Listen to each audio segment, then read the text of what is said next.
ngerasa aneh nggak ketika kita hidup di sebuah negara yang cukup sangat kaya raya dari sisi sumber daya alamnya, tapi kita malah menjadikan nasi sebagai satu-satunya makanan pokok bahkan yang bikin kita ketergantungan untuk mengenyangkan perut kita? Why? Ini tidak pernah terlepas dari keputusan politik, so let's talk about this. Makan nasi.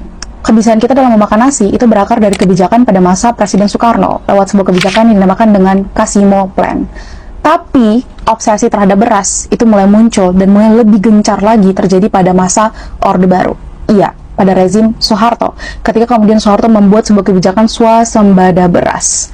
Program atau kebijakan ini kemudian mengakibatkan posisi makanan lokal menjadi tergeser jauh, karena saat itu, di dalam rezim Soeharto atau rezim Orde Baru, beras itu dijadikan sebagai simbol kesejahteraan dan juga kemakmuran. Beras sentrisme. Sejarah penempatan nasi sebagai satu-satunya simbol kesejahteraan dan juga kemakmuran adalah merupakan sebuah strategi politik dan ekonomi besar pada zaman Orde Baru. Ada 3 faktor yang kemudian menyebabkan kenapa kemudian sampai hari ini kita ketergantungan dan menjadikan nasi sebagai satu-satunya yang dapat mengenyangkan perut.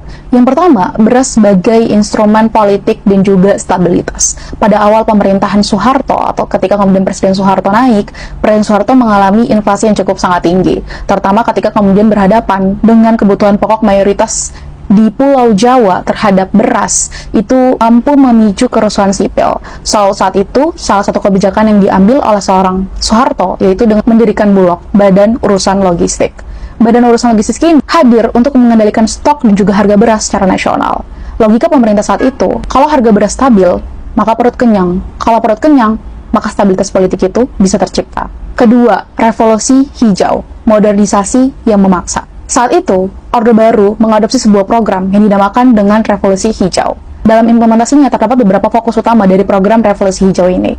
1. Bibit unggul. Para petani itu mereka diwajibkan untuk kemudian menanam padi varietas tertentu yang butuh banyak pupuk kimia dan juga pestisida.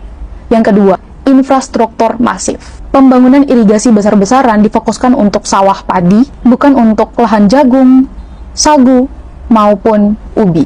Dan ketiga, stigmatisasi pangan lokal.